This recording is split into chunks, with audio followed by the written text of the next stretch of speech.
আল্লাহ তাআলা বলেন, আমি আল্লাহ তাআলা মানুষকে যোগ্যতা দিয়ে দুনিয়াতে পাঠিয়েছি।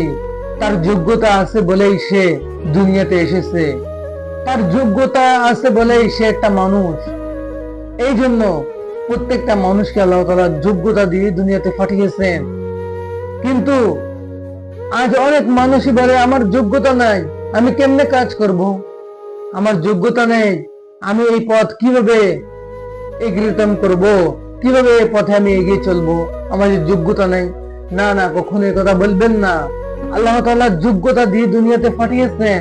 আর এই যোগ্যতা মানুষ যদি তার নলেজ দিয়ে, যদি এই যোগ্যতা অনুযায়ী যদি নিজের আখলাককে গড়ে তোলে, নেক আখলাক গড়ে তোলে, তাহলে ওই যোগ্যতা আপনি হাসিল করতে পারবেন, যে যোগ্যতা আপনাকে আল্লাহ তাআলা দিয়েছেন।